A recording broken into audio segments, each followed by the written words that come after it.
ಸರ್ವಮಂಗಲಮಾಂಗಲ್ಯೆ ಶಿವೆ ಸರ್ವಾರ್ಥಸಾಧಿಕೆ ಶರಣ್ಯೇ ತ್ರ್ಯಂಬಕೆ ಗೌರಿ ನಾರಾಯಣಿ ನಮೋಸ್ತುತೆ.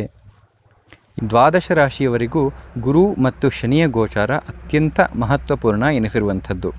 ಗುರು ಸರಿಸುಮಾರು 1 ವರ್ಷ ಹಾಗೂ ಶನಿಯು ಸರಿಸುಮಾರು 2.5 ವರ್ಷಗಳ ಕಾಲ ಒಂದೇ ರಾಶಿಯಲ್ಲಿ ಗೋಚಾರ ಮಾಡುತ್ತಾರೆ ಹಾಗೂ ಪ್ರತಿ ರಾಶಿಯವರಿಗೂ ವಿವಿಧ ರೀತಿಯ ಫಲಗಳನ್ನು ನೀಡುತ್ತಾರೆ. ಗುರು ಮತ್ತು ಶನಿಯ ಗೋಚಾರಗಳು ಅತ್ಯಂತ ಮಹತ್ವಪೂರ್ಣ ಎನಿಸಿರುವಂಥದ್ದು. ಈ ವರ್ಷ ಗುರು ಮತ್ತು ಶನಿಯ ಗೋಚಾರದಿಂದ ಯಾವ ರಾಶಿಯವರಿಗೆ ಯಾವ ರೀತಿಯ ಫಲಗಳು ಸಿಗುತ್ತವೆ ಎಂಬುದನ್ನು ನೋಡಿ ಬರೋಣ. ನಮಸ್ತೆ. ಮೊದಲನೆಯದಾಗಿ ಮೇಷರಾಶಿ. ಮೇಷರಾಶಿಯವರಿಗೆ ಗುರುವು 2ನೇ ಮನೆ ಹಾಗೂ ಶನಿಯು 11ನೇ ಮನೆಯಲ್ಲಿ ಇರುವುದರಿಂದ ಈ ವರ್ಷ ಸುಮಾರಾಗಿ ಎಲ್ಲ ರೀತಿಯ ಶುಭ ಫಲಗಳನ್ನು ಪಡೆಯುವಂತಹ ಯೋಗ ಇರುತ್ತದೆ.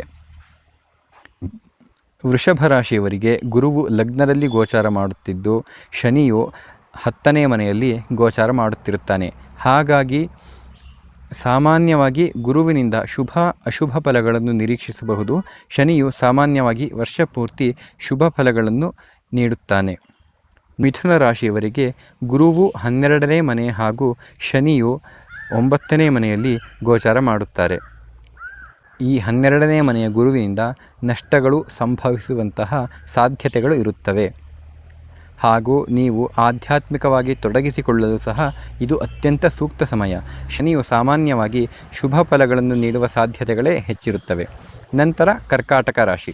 ಕರ್ಕಾಟಕ ರಾಶಿಯವರಿಗೆ ಗುರುವು 11ನೇ ಮನೆ ಅಂದರೆ ಲಾಭಸ್ಥಾನದಲ್ಲಿ ಗೋಚಾರ ಮಾಡುತ್ತಾ ಅತ್ಯಂತ ಶುಭ ಫಲಗಳನ್ನು ನೀಡುತ್ತಾನೆ ಹಾಗೂ ಶನಿಯು ಅಷ್ಟಮದಲ್ಲಿ ಗೋಚಾರ ಮಾಡುತ್ತಿದ್ದು ಸಾಮಾನ್ಯವಾಗಿ ಕೆಲಸ ಕಾರ್ಯಗಳಲ್ಲಿ ವಿಘ್ನಗಳು ಉತ್ಪನ್ನವಾಗುವಂತಹ ಸಾಧ್ಯತೆಗಳು ಹೆಚ್ಚಿರುತ್ತದೆ.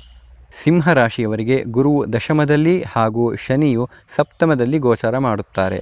ಆದ್ದರಿಂದ ಸಾಮಾನ್ಯವಾಗಿ 2 ಗ್ರಹಗಳಿಂದ ಸಾಮಾನ್ಯ ರೀತಿಯ ಫಲಗಳನ್ನು ನಿರೀಕ್ಷಿಸಬಹುದು. ನಂತರ ಕನ್ಯಾ ರಾಶಿ.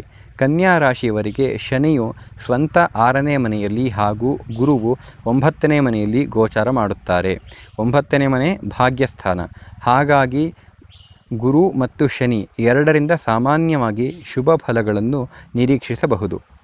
ತುಲಾ ರಾಶಿಯವರಿಗೆ ಶನಿಯು ಪಂಚಮದಲ್ಲಿ ಹಾಗೂ ಗುರುವು ಅಷ್ಟಮದಲ್ಲಿ ಗೋಚಾರ ಮಾಡುತ್ತಿರುತ್ತಾರೆ. ಆದ್ದರಿಂದ ಗುರುವಿನಿಂದ ಅಶುಭ ಫಲಗಳು ಸಿಗುವ ಸಾಧ್ಯತೆಗಳುಂಟು.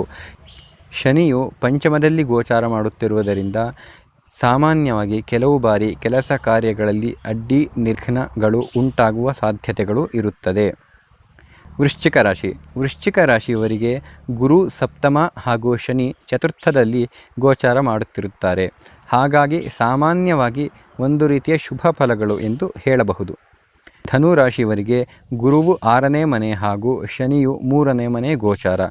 ಗುರುವಿನಿಂದ ಸಾಮಾನ್ಯವಾಗಿ ವ್ಯತಿರಿಕ್ತ ಪರಿಣಾಮಗಳು ಆಗುವ ಸಾಧ್ಯತೆಗಳು ಸಹ ಇದೆ. ನಂತರ ಮಕರ ರಾಶಿ.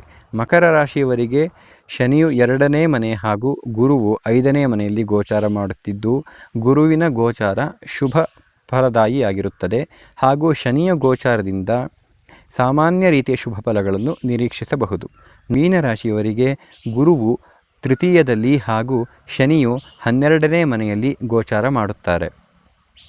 ಸಾಮಾನ್ಯವಾಗಿ ಗುರುವಿನಿಂದ ಅತ್ಯಂತ ಶುಭ ಫಲಗಳನ್ನು ನಿರೀಕ್ಷಿಸಲು ಸಾಧ್ಯವಿಲ್ಲ ಹಾಗೂ ಶನಿಯು 12ನೇ ಮನೆಯಲ್ಲಿ ಇರುವುದರಿಂದ ನೀವು ತೀರ್ಥಕ್ಷೇತ್ರಗಳಿಗೆ ಹೋಗುವ ಸಾಧ್ಯತೆಗಳು ಸಹ ಇರುತ್ತದೆ.